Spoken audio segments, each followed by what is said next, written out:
요즘에는 뭐 여러분들이 그 가장 많이 듣는 단어 중에 하나가 빅데이터라는 것 같아요. 빅데이터. 그다음에 AI. 두 가지가 붙어 다니죠. AI는 빅데이터만 있으면 인간보다 더한 일도 다 한다. 그래서 뭐 실제로 바둑도 이기고 뭐 못하는 일이 없죠 지금. 예. 근데 걱정하지 마세요. AI나 빅데이터나 다 인간이 만들어내는 거니까 인간이 안 하기로 마음만 먹으면 언제든지 다 없애버릴 수 있습니다. 예. 어쨌거나 중요한 거는 제가 말씀드리고자 하는 것은 이 빅데이터라는 것을 동원해서 조사를 해보니까 추석 하면은 제일 많이 사람들이 사용하는, 이게 입 밖으로 내는, 추석을 생각하면서 또는 추석을 맞이해서 하는 단어가 뭐냐 그랬더니 놀랄 일도 아니죠. 스트레스입니다. 1위가 스트레스. 추석 그러면 즐거움이 아니라 성경에는 지금 기뻐해야 할 시간이라 그랬는데 두 번째는 기억해야 될 시간, 하나님께 감사하면서 과거를 기억해야 될 시간인데 현대인들은, 적어도 우리나라 사람들은 모르겠어요. 외국 사람들은 이 명절이란 단어는 우리말로 번역한 것이고요. 이게 성경으로 가면 절기라고도 번역하고요. 그다음에 유럽으로 가면 축제가 됩니다. 페스티벌 또는 fiesta, feast, 축제가 되고요. 또 한국식으로 하면 잔치가 됩니다. 잔칫날, 잔치. 이게 다 똑같은 영어의 feast, fiesta라고 하는 단어에서 나온 건데 어쨌거나 하여간 뭘 했든지 기쁘게 즐겁게 그런 기념하는, 뭐 즐기는 이런 날인데 우리나라의 분들은 제일 먼저 떠오르는 게 스트레스. 그렇다면 뭐하러 지켜요? 그 이상하죠? 스트레스를 일부러 받으려고 지킬 필요도 없을 것 같은데 어쨌거나 하여간 좀 뭐라 그럴까 씁쓸하기도 하고 안타깝기도 하고 그렇게 생각이 되었습니다. 자, 그런데 전 세계 어디를 가도 추수를 기념하는 축제가 없는 민족은 하나도 없습니다. 인지상정이겠죠. 곡식을 거두어 들였는데 축제를 안 열고 못 벌게 게 인간이겠죠. 안타까운 것은 축제를 하고 자기들끼리 즐겁게 놀거나 뭐 조상님 은덕이라고 하는 사람도 있고 뭐 위대한 영이시여 뭐 추수를 허락해 줘서 감사합니다 뭐 별의별 소리를 다 하지만 그 모든 것을 주관하셔서 우리에게 복 주신 하나님께 진실된 마음으로 감사하고 그분께 영광을 돌리는 그러한 사람들이 이 지상에 얼마나 되는가 생각해 보면 그러지 않았는데도 그들에게 풍성한 수확을 주셔서 먹이고 입히시는 하나님의 그 긍휼과 은혜야말로 어떻게 추정을 다할 수가 있겠습니까? 그렇죠? 소행이 괘씸하죠. 그거 다 누가 준 건데 엉뚱한 이상한 사람들에게 아니면 신에게 감사하다고 뭐 하고 자기들끼리 뭐 신나게 놀고 그 어마어마한 복을 주신 하나님에게는 감사치도 아니한다라고 로마서에 써 있는 것처럼 그런데도 불구하고 오래 참으시는 하나님을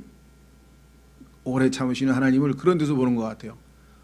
그러나 하나님께서는 그날을 기다리고 있습니다. 성경에 보면 in that day, 그날 바로 그날 예수 그리스도께서 이 지상에 오셔서 온 땅에 있는 모든 인류가 다 예수 그리스도를 경배하며 장막절을 기념하게 될 그날, 천년 왕국의 건국 기념일인 그날이 바로 장막절인데 그날을 인류에게 각인시켜주기 위해서 하나님께서는 추수 후에 모든 사람들이 다 전 세계 모든 민족들이 다 그렇게 명절과 축제와 잔치를 벌이도록 허락을 하셨는데 사람들이 그걸 의식하지 못했겠지만 나중에 주님 앞에서 그렇게 드릴 때 그것을 회상하면 얼마나 어리석게 명절을 보냈는지를 기억하겠죠.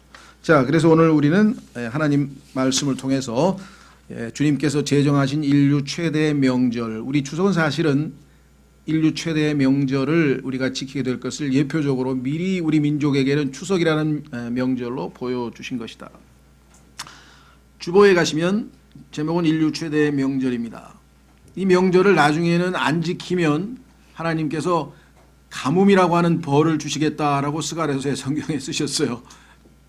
추수를 못하게 하시겠다 이렇게까지 하신 걸 보면 하나님께서 이 날을 굉장히 기뻐하시는 기쁨의 날인 것 같습니다. 자, 하나님께서는 출애굽 후 시내산에서 십계명을 비롯한 율법을 이스라엘 백성에게 주실 때 너는 한 해에 3번 나를 위하여 오늘 읽었죠. 본문 말씀 명절 지킬지니라 하셨습니다. 그중 마지막 명절은 3번 중에서 마지막 명절은 추수가 끝나는 시기 9, 10월경에 열렸으므로 수장절 Feast of Ingathering 안으로 모아 드린다라고 하고 또는 장막절 Feast of Tabernacles 왜냐하면 장막을 그날 치고 거기서 자니까 집에서 자는 게 아니라 장막을 치고 자는데 그 장막의 재료가 나뭇가지나 뭐 이런 거였어요. 왜냐하면 광야 생활할 때 그 장막을 기억하는 임시로. 그러다 보니까 그것을 또 초막절이라고 또 옛날에는 또 부르기도 했었어요. 초막같이 짓고 살았다 이렇게 해서 예수 그리스도께서는 하나님의 성전으로서 이 땅에 장막절날 태어나셨고, 요거는 이제 좀 이따 이제 그 2번에 인류 전체를 향하는 예언적 의미의 2번에 예수 그리스도의 탄생일이라고 하는 테마 그 밑으로 내려가서 한번 자세히 설명을 하겠습니다. 자, 예수 그리스도께서는 하나님의 성전으로서 이 땅에 장막절날 태어나셨고 하나님의 어린 양으로 6월절날 들어지셨으며 약 6개월의 차이가 납니다. 그래서 예수님의 생애 기간이 3년 반이라고 하는 것도 요한복음에 나와 있는 이 명절을 확인해서 계산을 해보면 나오죠. 드디어 이 땅에 천년 왕국을 세우시기 위해 다시 장막절날 재림하실 것입니다. 죄송합니다. 몸된 교회를 세우시고자 오순절날 성령님을 보내셨고, 그래서 이 성령님을 보내신 날서부터 장막절까지를 우리가 교회 시대라 그러죠. 그 교회 시대가 끝나면 나팔절, 속죄일, 그리고 마지막 장막절, 이렇게 해서 이스라엘을 향한 하나님의 마지막 경륜이 완성이 되면서 사도행전 20장에 나오는 것처럼 하나님의 모든 계획이 이제 완성이 되게 될 것입니다. 그래서 하나님께서는 그 날을 지금 기대하고 계신데, 보통 D-Day라고 하는 그 D-Day가 그 마지막에 성취될 것이어서 구약 성경에는 그것을 in that day, 그 날에 in the, 그죠? the day, 그 the day란 말이 성경에 구약에 나오는 것은 전부 이 날을 지칭하는 것입니다.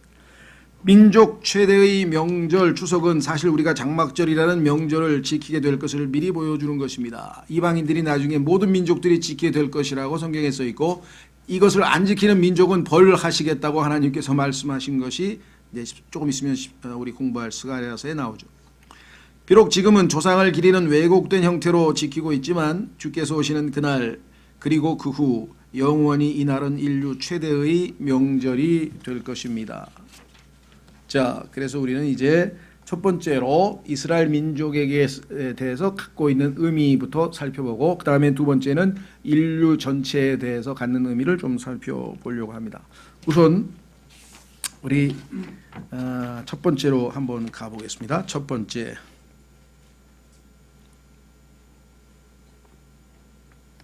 이스라엘 민족의 명절로서의 장막절, 그렇죠? 자, 우선 레위기 23장으로 가서 그 7명절, 세 번 올라오라 그랬는데 실제 명절의 개수는 7개입니다. 세 번 모이는데 1년에 첫 번째 모일 때 3개의 명절을 지키고, 그 다음에 마지막에 모일 때, 그러니까 1월 달에 3개의 명절을 지키고, 7월 달에 3개의 명절을 지키고, 중간에 오순절이 하나 들어 있습니다. 교회 시대는 길죠, 상당히. 그래서 자, 우리 레위기 23장은 하나님께서 지키라고 하는 명절을 설명하고 있는, 전체가 다 명절을 7개의 명절을 자세하게 설명을 해 놓았습니다. 그리고 거기에 하나님께서 이 명절을 통해서 하나님의 모든 경륜과 계획을 어떻게 거기에 예표로 잘 펼쳐 놓으셨는지도 우리가 살펴볼 수 있는 것이 바로 이 레위기 23장입니다. 자, 레위기 23장 1절서부터 보겠습니다. 주께서 모세에게 말씀하여 이르시되 이스라엘 자손에게 말하고 그들에게 이르라. 너희가 거룩한 집회로 선포할 주의 명절들에 관하여는 이것들이 곧 나의 명절들이니라. 주의 명절들, 나의 명절들 이렇게 되어 있는데, 여러분들이 요한복음에 가면 유대인의 명절들, 여기서부터 뭔가 문제가 생긴 거죠. 주님을 기념하고 주님께 감사하고 명절들의 주인공은 주님이 되셔야 할 터인데, 유대인들의 명절로, 그렇죠? 후퇴해버렸대. 아주 타락해버렸대. 명절이. 오늘날 우리도 마찬가지죠. 우리 조상들의 명절로 조상들의 은덕을 기리고 뭐 이렇게 얘기를 하죠. 자, 그래서 우선 나머지 명절들은 우리가 기회 있을 때 또 공부도 해왔고 또 했으니까 오늘은 마지막 7번째 명절로 가보겠습니다. 33절부터 44절까지가 이제 장막절에 대한 주님의 지시사항인데요. 자, 주께서 모세에게 말씀하여 이르시되 이스라엘 자손에게 말하여 이르라. 이 7째 달의 15일은 7째 달의 첫날이 나팔절이고요. 그래서 이스라엘 민족을 전 세계에서 다 불러 모으는 일이 있고, 10일 10일에 속죄일을 지켜서 이제 정결하게 된 다음에 드디어 주님을 맞이하는, 예수님을 왕으로 맞이하는, 메시아로 맞이하는 그러한 날, 그날이 15일입니다. 15일은 이래 동안 주를 위한 장막절이 되리라. 첫째 날에는 거룩한 집회가 있을지니 너희는 그날에 아무 노동도 하지 말라. 너희는 이래 동안 불로 예비하는 헌물을 주께 드릴 것이요 여덟째 날에도 너희에게 거룩한 집회가 있으리라. 너희는 불로 예비하는 헌물을 주께 드릴지니 그것은 엄숙한 집회니라. 너희는 그날에 아무 노동도 하지 말지니라. 이것들은 주의 명절들이니 너희는 선포하여 그것들을 거룩한 집회날로 삼고 불로 예비하는 헌물을 주께 드리되 번제 헌물과 음식 헌물과 희생물과 음료 헌물을 각각 그 해당하는 날에 드리라. 이것은 주의 안식일 외에 너희의 예물 외에 너희의 소원 외에 너희의 모든 자원 헌물 외에 너희가 주께 드리는 것이니라. 37절부터 38절까지는 일곱 명절 전체를 요약한 것이고요. 자, 다시 한번 이제 그 일곱 번째 명절 장막절에 대해서 부연 설명을 합니다. 39절 너희가 땅에 열매 거두기를 마치는 일곱째 달 15일부터 수확이 끝났죠. 이래 동안 주께 명절을 지키되 첫째 날에도 안식하고 여덟째 날에도 안식할 것이요 첫째 날에는 너희가 좋은 나무 가지와 종려나무 가지와 무성한 나무 가지와 시내의 버들을 취하여 주 너희 하나님 앞에서 이래 동안 기뻐할지니라. 너희는 한 해에 이래 동안 그것을 주께 명절로 지킬지니 그것은 너희 대대로 영원한 법규가 될지니라.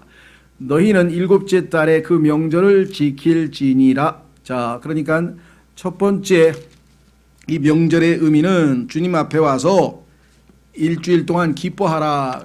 그래서 장막절은 기뻐하는 시간이다. 기뻐하는 이유가 무엇인가? 여기 보니까 39절에 암시가 되어 있죠. 열매 거두기를 마치는, 그랬죠. 열매 거두기를 마치는, 수확을 하고 그 수확을 하도록 풍성하게 복을 주신 하나님께 감사하며 기뻐하는 날이다.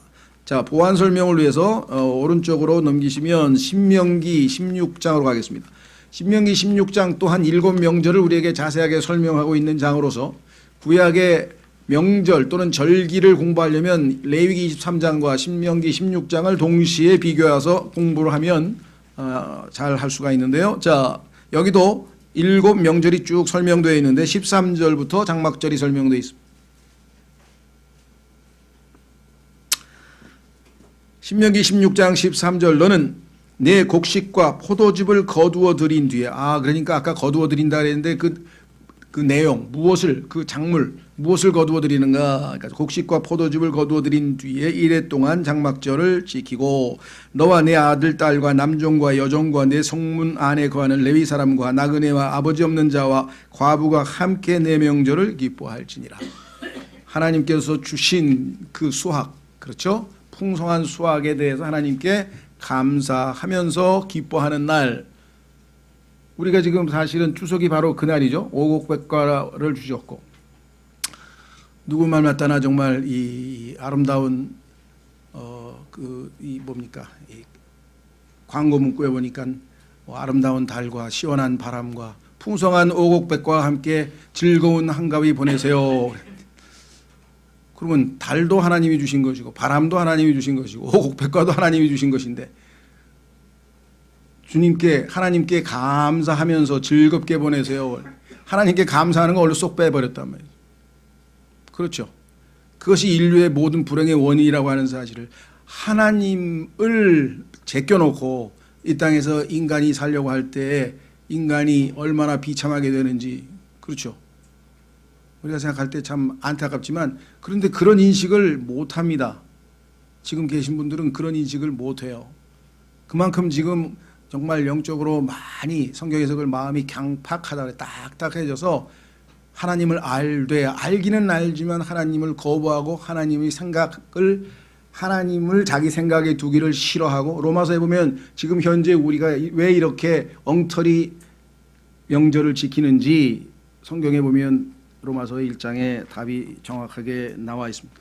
자, 그래서 이스라엘 백성들은 하나님께서 하나님의 백성일 경우에는 어떻게 되는가? 기뻐하라, 추수를 감사하라, 이렇게 분명하게 말씀을 했습니다. 그렇죠? 예, 두 번째는 뭐냐? 기뻐하면서 동시에 과거를 기억하라. 왜 그렇습니까? 예, 이제껏 6가지 명절을 지켜야 돼. 마지막 7번째 명절을 지키면서 유월절, 그렇죠? 그들의 유월절 어린 양을 잡아서 그 피를 기둥 3곳에다가 발라서 죽음의 사자가 건너가고 구속받아서 이집트의 노예 상태로부터, 세상으로부터, 죄들로부터 구속받아서 홍해를 건너 참으로 이 하나님께서 말씀하신 약속의 땅으로 향하게 되는 그 구속의 기쁨을 누리는 것이 유월절이요. 그렇죠? 보리 수확을 해서 첫 번째 열매를 하나님께 갖다 바치는 것이 초실절이요. 그렇죠? 바로 전에, 그러니까 유월절 끝나면서 동시에 무교절, 즉 누룩 없는 빵을 먹으라 그랬는데 그것은 이제 죄가 없는 생활을, 하나님은 죄를 싫어하시고 미워하시기 때문에 죄가 없는 생활을 해야 될 것을 가르치시기 위해서 무교절, 즉 누룩이 들어가 있지 않는 빵, 순수한 빵 덩어리로 한 집합제로 하나님의 백성으로서 살아갈 것을 가르치시기 위해서 무교절. 그렇죠? 네. 이렇게 해서 하나님의 백성들이 한 걸음 한 걸음 이제 그다음에 밀 수확을 또 이 오순절날 했고요. 그다음에 맨 마지막에 지금 아까 했던 포도 수확을 했고요. 그래서 이 모든 과정에서 하나님께서 얼마나 그들을 한 걸음 한 걸음 인도해 주셨는지에 대해서 감사하고, 특히 광야에서, 그렇죠, 40년 동안 신발이 닳지 않고, 그렇죠, 옷도 헤어지지 아니하고 구름기둥 불기둥으로 매 순간 인도하고, 그렇게 불평불만을 성경에서 보니까 10번이나 하나님 앞에 계속해서 불평불만하고 반역하고 했는데도 하나님께서 그들의 소행을 오래 참으시고 드디어 약속의 땅으로 이제 들어가서 이렇게 풍성한 수확을 앞에 두셨으니 하나님께서 얼마나 신실하시고 얼마나 우리를 긍휼히 여기셨는지 이것을 기억하면서 하나님께 경배하고 감사하는 시간, 이것이 바로 두 번째 의미입니다. 그러니까 장막절에는 두 가지를 합니다. 하나님께 감사하고 기뻐합니다. 왜? 풍성한 수확을 주셨기 때문에. 그렇죠? 여러분들 아무리 하늘의 만나가, 성경에 보니까 이 만나에 대해서 신기한 얘기가 많이 나옵니다. 성경에 보니까 이것은 리워야단의, 소위 말하면 이 리워야단이라고 하는 짐승의 머리 부분이고요. 그다음에 천사들의 음식이고요. 아주 이 꿀송이 같이 달고요. 하여간 이 만나라고 하는 게 신기해가지고 야 이게 뭐냐라고 이스라엘 백성들이 이름을 붙였어요. 만나가 이게 뭐야인데 이게 뭐야가 시시해서 이게 뭐야인지 궁금해서 이게 뭐야인지는 잘 모르겠어요. 저도 두 개가 다 들어있겠죠.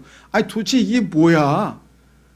이 땅에서는 볼 수 없는 천사들의 음식을 먹었으니 이게 뭐야? 근데 뭔가는 아무리 맛있어도 근데 40년을 먹으면 어떻게 되겠습니까, 여러분? 40년을 먹으면.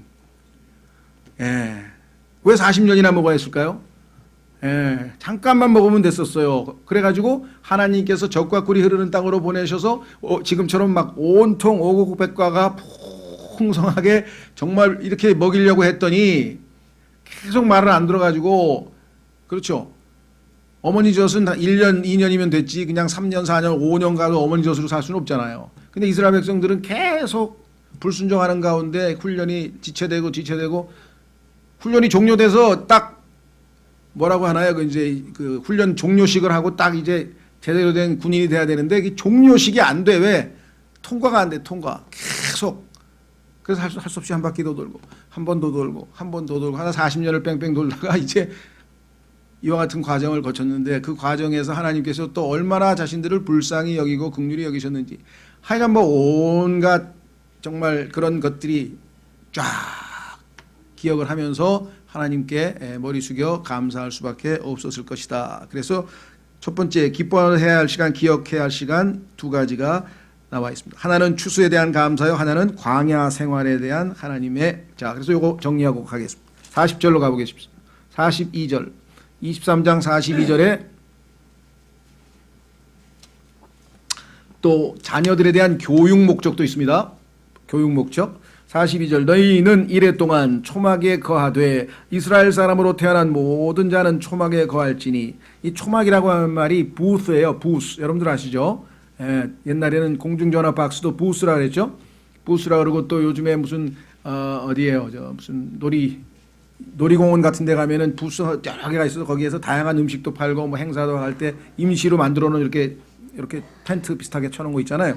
그런 부스를 쳐놓고 이제 일주일 동안 살면서 우리가 과거에 집도 없이 살았었어. 그런데도 하나님이 다 먹이셨어. 이렇게 등등등 서로 대화를 나누면서 하나님을 기억하면서 회상하면서 하나님께 감사하겠죠. 그래서 43절 이것은 내가 이스라엘 자손을 이집트 땅에서 데리고 나오던 때에 그들로 하여금 초막에 거하게 한 줄을 너희 세대들이 알게 하려 함이니라. 나는 주 너희 하나님이니라. 어른 세대들은 과거를 기억하고 자손들에게 상기시켜 주는 거죠. 요즘에는 어떻게 된 게 잘 들리지가 않더라고요. 옛날에는 뭐 상기하자, 뭐 6.25 뭐 그래서 그 6.25를 좀 잘 상기하기 위해서 우리의 전쟁의 비극을 상기하기 위해서 주먹밥 먹기 대회 뭐 이런 것도 했잖아요. 그죠? 옛날에 이걸로 먹었고 이걸로 살았다. 이거 하루에 이거 한 개 먹고 살았다. 뭐 이러고 했었는데 요즘에는 그런 교육도 안 시키나 봐요. 그러니까 잘은 모르겠어요. 제가 뭐 어쨌거나 지금 그런 방식으로 뭔가 우리가 옛 것을 기념하기 위해서 그렇죠? 예, 그래서 무슨 뭐 절구 이게 뭐 찌는 행사도 하고 다양한 행사를 하는데 유대인들은 이 초막을 지어놓고 우리 옛날에 이러고 저 광야에서 살았었다라고 얘기를 했다는 거죠. 자, 44절 모세가 주의 명절들을 이스라엘 자손에게 밝히 알렸더라. 자, 그러면 이스라엘 민족에게만 하나님께서 이 명절을 정하신 거냐? 그렇진 않습니다. 놀라운 사실은 이제 하나님께서 이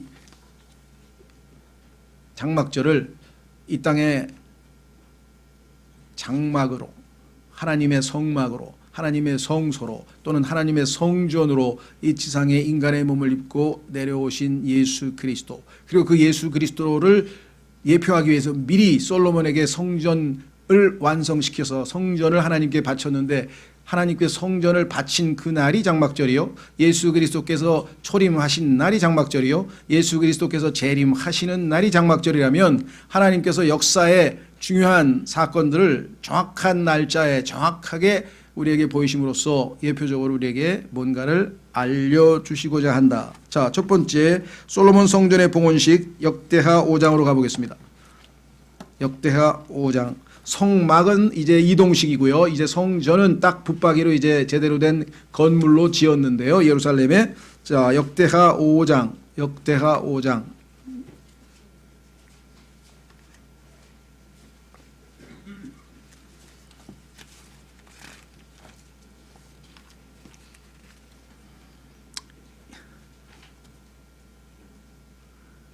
(2절) (3절) 보겠습니다. 그때 솔로몬이 이제 완성한 다음에 주의 언약궤를 다윗의 도시 곧 시온에서 가지고 올라오려고 이스라엘의 장로들과 지파들의 모든 우두머리들 즉 이스라엘 자손의 아버지들의 우두머리들을 예루살렘으로 모으니 그러므로 일곱째 달의 명절이 바로 장막절이죠. 이스라엘 모든 사람이 왕에게 모이고 이스라엘의 모든 장로가 오매 레위 사람들이 궤를 들어 올리니라. 그래서 결국은 이 궤를 하나님 성전에다가 안치하는 그러한 안치식을 했는데 바로 이 날이 일곱째 달이라고 설명했습니다. 자, 밑으로 내려갑니다. 11절. 그 뒤에 제사장들이 성소에서 나왔으니 이는 거기에 있던 모든 제사장들이 거룩히 구별되었으며 그때에는 계열대로 섬기지 아니하였기 때문이라. 또 노래하는 자들인 레위 사람들 성전 봉헌식에 동원한 찬양대겠죠. 또 아삽과 헤만과 여두둔에게 속한 모든 자들과 또 흰 아마옷으로 차려입고 심벌주와 비파와 하프를 가진 채 제단의 동쪽 끝에 서 있던 그들의 아들들과 형제들 그리고 그들과 함께하며 나팔로 소리를 내는 제사장 120명도 그리하였더라. 나팔 부는 자들과 노래하는 자들이 한 사람처럼 한 소리를 내어 들리게 하고 주를 찬송하며 감사를 드리고 또 그들이 나팔과 심벌주와 악기를 가지고 소리를 높여 주를 찬양하여 이르되 그분은 선하시며 그분의 긍휼은 영원하시도다 하매 그때 그 집 곧 주의 집이 구름으로 가득하였으므로. 이렇게 해서 하나님께 봉헌하는 그날이 바로 장막절, 즉 장막은 임시거처고 성전은 하나님께서 새로 제대로 된 한 장소에 확고하게 지은 건물이죠. 건축물, 그 빌딩, 스피리추얼 빌딩이죠 우리는. 근데 그 빌딩이 세워지는 날 다름 아닌 장막절을 선택하셨다. 자, 그런데 그 장막은 사실은 이 땅에 인간의 몸을 입고 오실 예수 그리스도를 예표하고 있었기 때문에 예수님께서 이 지상에 직접 내려오셨는데 확인해 보겠습니다. 요한복음 1장 14절. 요한복음 1장 14절.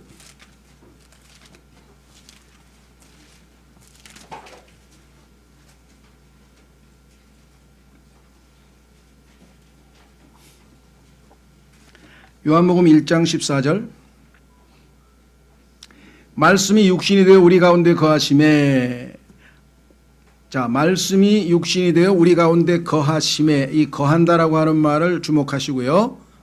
그렇죠? 자, 거한다는 말을 주목하시고요. 출애굽기 25장 8절로 갑니다. 출애굽기 25장 8절은 성경에서 어마어마하게 중요한 구절인데 많이들 인식을 못하고 있는 것 같아요. 그 얘기는 하나님께서 이제 직접 이스라엘 백성 가운데 거하겠다. 하나님께서 인간과 함께 하시겠다. 하나님께서 함께 하신다. 그게 뭐예요?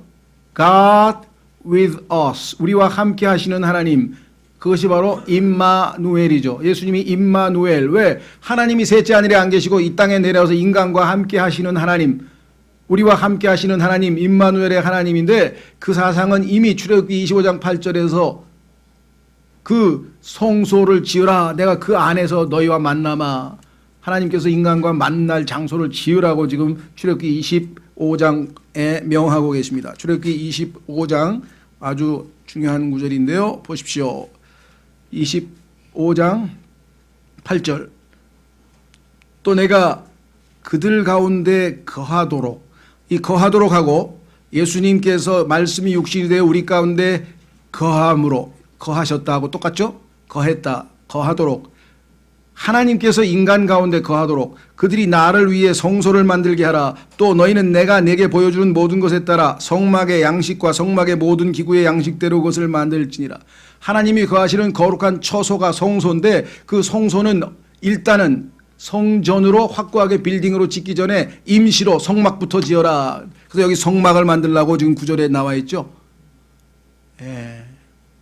그러니까 예수 그리스도께서 육신이 되셔서 이 땅에 거하셨다는 얘기는 성막으로 이 땅에 오셨다 확인할 수 있습니다. 어떻게? 요한복음 2장으로 가면 예수님께서 내가 성전이라, 내가 성전이라. 예수님께서 자신이 성전이라 그래. 확인해 보겠습니다. 요한복음 2장, 요한복음 2장.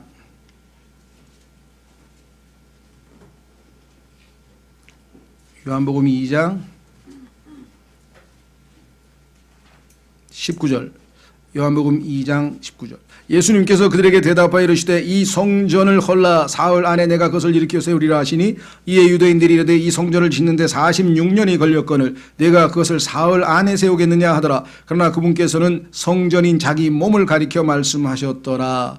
그러므로 그분께서 죽은 자들로부터 일어나신 뒤에 사흘 후에 일어나셨으니까 성전이 세워진 것이죠. 사흘 후에 그 성전을 우리는 예수님이 머리가 되시고 우리가 몸된, 그래서 우리도 그 성전의 일부가 됐죠. 성령이 거하시는 성전이 아니냐, 너희의 몸이 성전이 아니냐고 고린도전서에서 우리에게 말씀하셨습니다. 그분의 제자들이 그분께서 자기들에게 이것을 말씀하셨음을 기억하고 성경 기록과 예수님께서 하신 말씀을 믿었더라. 부활하신 예수님께서 자신이 성전임을 입증하는 것이었죠. 자, 그래서 우리는 예수 그리스도께서 바로 장막절의 주인공이심을 우리가 성경을 통해서 확인을 해 볼 수가 있었습니다. 자, 이제 그 예수님께서 이제 셋째 하늘로 가셨는데요. 그분께서 다시 이 땅에 오시는 그날 다름 아닌 예수 그리스도의 재림의 날, 그 성경에서 장막절이라 이렇게 또 지칭을 했습니다. 자, 확인해 보겠습니다. 우선 마태복음 17장에서 예수님께서 제자들에게 재림하시는 자신의 모습을 미리 환상으로 미리 보여주시는데요.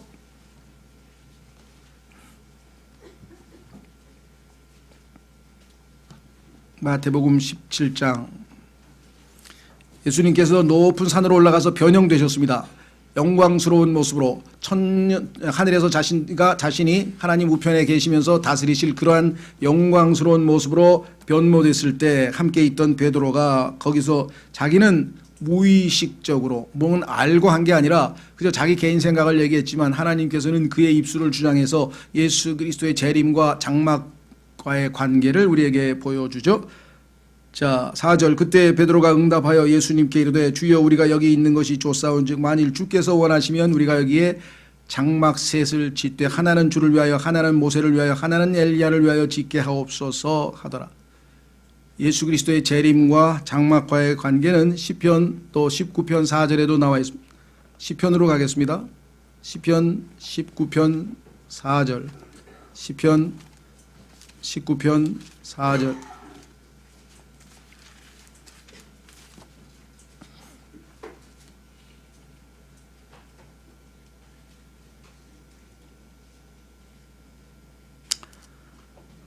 (1절부터) 보겠습니다. 시편 19편은 성경에서 가장 중요한 장들 중에 하나라고 우리가 볼 수 있는데, 왜냐하면 하나님께서 자기 자신을 인간들에게 알리시는 방법이 여기 나와 있어요.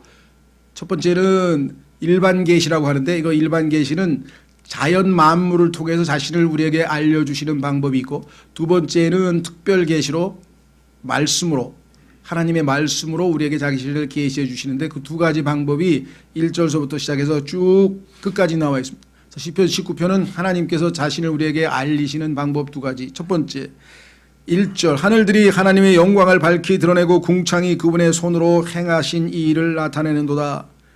그래서 그 유명한 누굽니까? 핸델링 아니죠, 하이든인가요? 뭐 오라토리에 보면 이 가사를 그대로 가져다가 썼습니다. 낮은 낮에게 말하고 밤은 밤에게 지식을 보이니 그것들의 음성이 들리지 않는 말이나 언어가 없도다. 그것들이 줄이 온 땅에 두루 나갔으며 그것들의 말들이 세상 끝까지 이르렀도다. 그분께서 해를 위하여, 해, 예수님께서 말라기 4장에 의로운 해, 의의 해라 그랬죠. 예수님께서 항상 해로 묘사되는 것 성경에 여러 번 나왔는데, 해를 위하여, 하나님께서 자신의 아들을 위하여 하늘들 안에 뭘 세우셨다고요? 장막을 세우셨으므로. 예수 그리스도와 장막과의 관계. 그 다음에 두 구절만 더 봅니다. 사도행전 15장.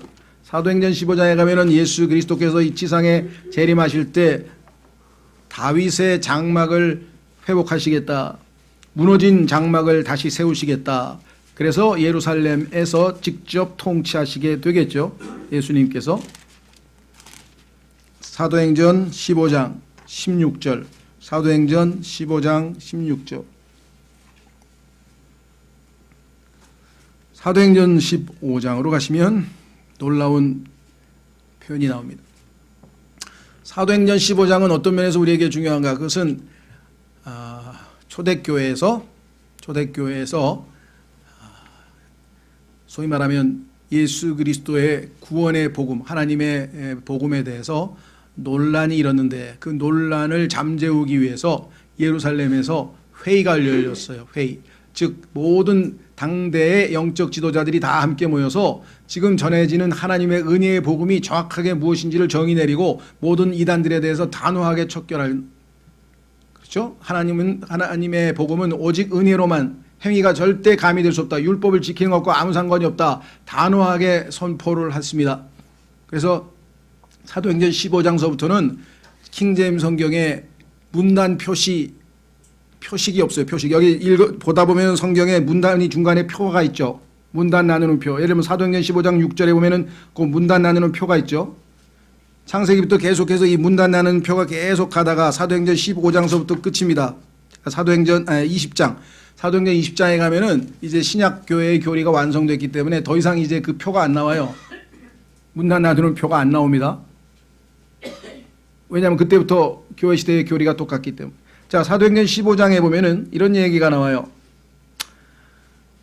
종교회의를 하다가 결론이 났어요. 자, 한번 확인해 보겠습니다. 결론 11절. 최초의 소위 말하면 이 영적 컨퍼런스, 스피리추얼 컨퍼런스의 회의의 결론이 뭐냐? 11절. 오직 우리는 그들과 마찬가지로 주 예수 그리스도의 은혜로 구원받을 줄을 믿노라. 은혜로만 구원받는 것이지 결코 행위가 아니라고 하는 결론을 일단 내렸는데, 여기에 대해서 이제 최종 마무리 발언, 다시 말하면 이제 결론이 났으니까 너희는 이제 이렇게 하자 하고 그 회의를 마무리하는 발언을 누가 했느냐? 그것은 당시에 예수 그리스도의 동생이었던 회심한, 처음에는 회심 안 했었죠? 회심한 동생 야고보가 결론을 내립니다. 13절. 예루살렘 회의의 결론. 그들이 잠잠함에 야고보가 응답하여 이르되 사람들아 형제들아 내 말에 귀를 기울이라. 결론을 내렸습니다. 첫째, 하나님께서 처음 이방인들 가운데서 자신의 이름을 위하여 한 백성을 취해내시려고 그들을 찾아가신 것을 시므온이 밝히 말하였는데, 자, 여기서 얘기하는 이방인들 가운데서 자신의 이름을 위하여 한 백성을 취해내셨다. 이게 뭡니까? 주님의 몸된 교회죠. 이방인들 가운데서 구원받아서 하나님의 자녀들이 되는 자들입니다. 그래서 어떻게 주님께서 복음을 전하고 구원을 일으키셔서 교회를 세우셨는지. 15절 대언자들의 말씀들이 이것과 일치하는도다. 기록된 바 이 일 뒤에 내가 돌아와. 자, 이방인들에게 복음이 전파돼서 주님의 몸된 교회 시대가 끝나고 나면 이 일 뒤에, 교회 시대 뒤에 다윗의 쓰러진 장막을 다시 건축하고 예수 그리스도께서 재림하셔서 드디어 이 땅에 이스라엘을 회복시키시고 다윗의 쓰러진 장막을 다시 건축하고 내가 그것에 허물어진 것을 다시 건축하며 내가 그것을 세우리니. 그래서 천년왕국이 시작이 됩니다. 그러면 이것은 사람들 중에서 남은 자들과 내 이름으로 불리는 모든 이방인들이 이 땅에 살아남게 되는, 즉 예수 그리스도를 이제는 천년왕국에서 섬기게 될 이방인들이 어떻게 됩니까? 주를 찾게 하려 함이라. 교회 시대, 환란 시대, 그리고 천년왕국 시대에 이르기까지 마무리를 지으면서 결론, 사도행전에서의 최초의 영적 회의는, 지도자 회의는, 교회의 종교 회의는 마무리를 짓게 되었다. 이렇게 되어 있습니다. 자, 그래서 역시 장막, 다윗의 장막을 일으키러 오시는 예수 그리스도, 예수님과 장막과의 관계. 자, 그 다음에 마지막 스가랴서에 예수 그리스도께서 오신 다음에 모든 민족들에게 장막절을 기념일로, 천년왕국의 건국 기념일로 다 반드시 지켜야 한다고 말씀해 놓은 구절이 스가랴서 마지막 부분에 있습니다. 스가랴서 14장, 스가랴서 14장.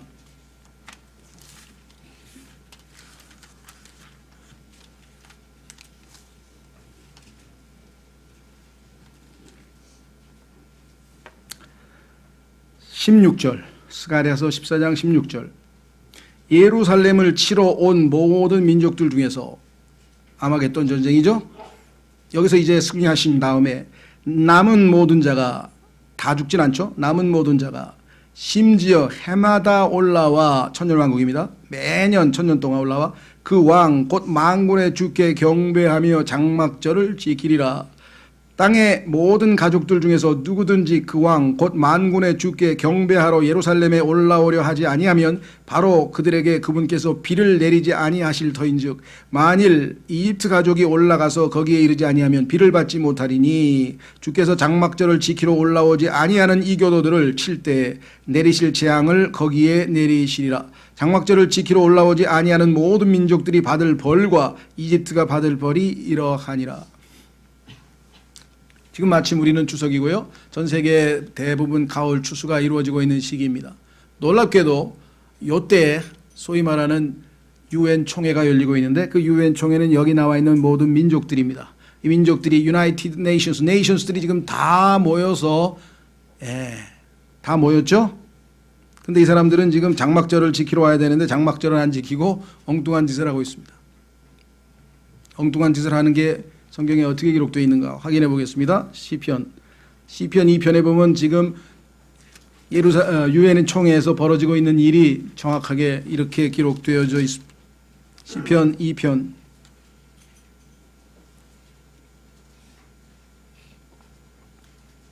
하나님 없이 인간의 힘으로 우리가 우리의 이름을 내고 드높이자.